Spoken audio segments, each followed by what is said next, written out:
And joining me now is Eylon Levy, former Israeli government spokesperson. Eylon, your reaction to this move by the Israeli cabinet that will take military control of the entire Gaza Strip? I had desperately hoped that this escalation in the war can be avoided, and I hope that it can still be avoided. There was an expectation a few weeks ago that Israel and Hamas were on the point of a ceasefire deal.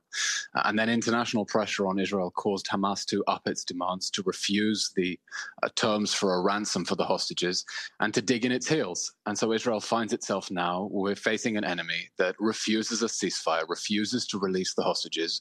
And this is an effort to win this war by removing the Hamas regime from Gaza City after enabling the safe evacuation of civilians from there. Okay, and that's one, I suppose, perspective on this, but many people would see this as huge overreach by Israel, that this is actually an attempt to annex Gaza, that this is potentially going to lead to ethnic cleansing, and the international community is roundly condemning it. I think the Prime Minister was very clear in his interview with Fox yesterday to try to put those fears to rest.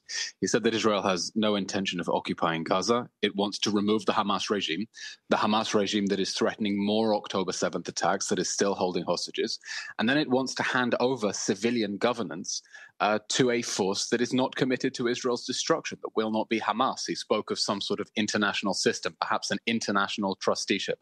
And the Prime Minister has spoken in the past as well about the need after the war for de-radicalization in Gaza to make sure that the same jihadi ideology that inspired those horrific attacks of October 7th does not come back. So I think the Prime Minister has been very clear. This is an attempt to remove the immediate military threat of Hamas, which is threatening more October 7th massacres against Israelis, an attempt to pressure it to give back those hostages who are being starved, tortured, even forced to dig their own graves for the cameras, as we saw this week. And hopefully this horrible war that Hamas started 2 years ago can be brought to an end. You mentioned the military there, but the IDF themselves have said that they believe this is a bad idea. It is. This move is intensely controversial within Israel, not only within the army, but also within political space. And I think we have to be honest and say Israel has no good options at this point. Hamas is refusing a ceasefire. It's refusing a ceasefire. It saw international pressure growing against Israel and doubled its demands. It started insisting on the release of terrorists who took part in the October 7th massacre in order to give back those hostages. And therefore, Israel finds itself with a Hamas regime that is defying the demands of the whole world. We've seen everyone, even the Arab League, now saying Hamas must lay down its arms. It must disarm. It must relinquish power. It must give back the hostages. And Hamas is saying no. Hamas leader Razi Hamid gave an interview to Al Jazeera just last week in which he said the Israelis are dreaming. They can dream on if they think we're ever going to give up our weapons. So Israel finds itself with this jihadist regime on its borders, controlling territory a few hundred meters away from the homes it invaded and kidnapped people from on October 7th, that is defying the demands of the entire world to relinquish power and end this war. And it's good enough for world leaders to say Hamas must relinquish power, it must disarm, but ultimately Israel is the only party that's left to deal with the consequences. Some people might say it's ironic to hear you describe them as invading when many people would see the Israeli force as an occupying an invading force. We spoke yesterday morning. Let me clarify. Yes, Israel has entered the Gaza Strip, invaded, if you want to call it that, in order to remove the terrorist army that on October 7th invaded, massacred Israelis at a music festival, burned Israelis alive at their homes, and took over 250 hostages, including children. It was an armed invasion of over 3,000 armed gunmen.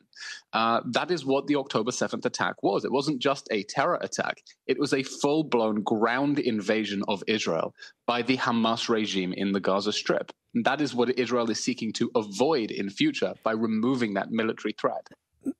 Eylon, in terms of this idea of a military move into the whole of Gaza, we spoke yesterday to former Israeli Prime Minister Ehud Olmert.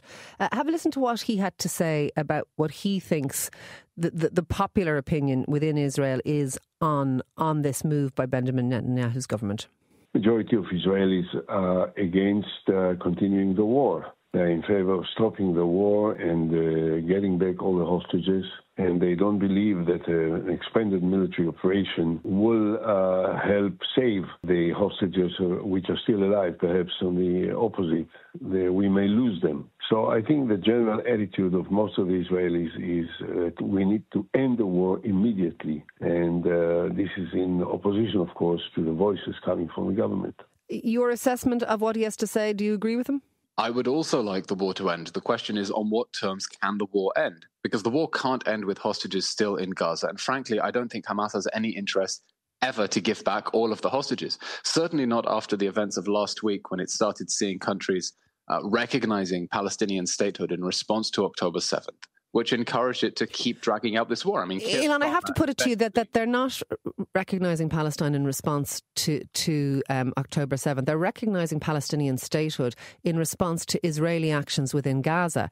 That is where the move has come from. The unpopularity of what Israel is doing. Nobody in their right mind is pro-October 7th. That is not what is happening. And you may be construing it that way, but that is not the case. What is actually happening is countries are recoiling from the actions of Israel currently within Gaza, people starving on our television screens, emaciated children, people dying of hunger. That may be what countries think they are doing, but Hamas is interpreting this as a reward for October 7th. And I refer you again to that interview with Hamas leader on Al Jazeera just a few days ago, in which he explained how Hamas believes that the decision to launch the October 7th massacre was vindicated by international recognition for Palestinian statehood. It sees that as a victory, and it sees that as an encouragement to keep on, to keep fighting. This is unfortunately how well-intentioned statements by Western leaders are being interpreted by Hamas. And so the question is, on what terms can the war end? The war cannot end with hostages still stuck in Gaza. And the war cannot end with Hamas still in a position to take more hostages again. Remember, Hamas controls territory just a few hundred meters away from Israeli homes, the homes its gunmen stormed on October 7th and stole children from. So I absolutely want the war to end as well. And that's why I've also emceed two of the hostage families' protests in Tel Aviv. The question is how the war can end. And right now, Hamas is refusing a ceasefire that would see it disarm and relinquish power. It is defying the express wishes of the entire international community. Even the Arab League, that 22 months too late, came around to condemning October 7th. And last question for you then. What do you say to people who say that one of the reasons Hamas is not giving up the hostages, and I think there's 49 left and believe that up to 20 are still alive, but one of the reasons they're not doing that is the last vestige of leverage that they have, and because of the might of the Israeli, I suppose, move against the Gaza Strip, they're holding on to that last bargaining chip they have because it is all they have left. That's absolutely correct. Hamas took hostages as bargaining chips to guarantee that it could survive the war that it started. That is why Hamas took hostages. It was also using them to psychologically terrorize Israeli society. That's why it released a video of a hostage reduced to a living skeleton, forced to dig his own grave inside one of the Hamas tunnels. That was screened to the UN Security Council a few days ago. But absolutely, Hamas is trying to use those poor hostages as bargaining chips to ensure that it survives the war that it started. October 7th was an act of human trafficking. It is completely unconscionable to use people in that way and use them as bargaining chips. It is illegal. It is immoral. It's against every violation. It's against every code of international law. And Hamas must release the hostages immediately and unconditionally. That's the demand of every world leader. And Israel is now stuck with the tricky question of what do you do when Hamas says no? And it refuses, because those hostages have to come home. Eylon Levy, former Israeli government spokesperson, thank you for joining us. Newstalk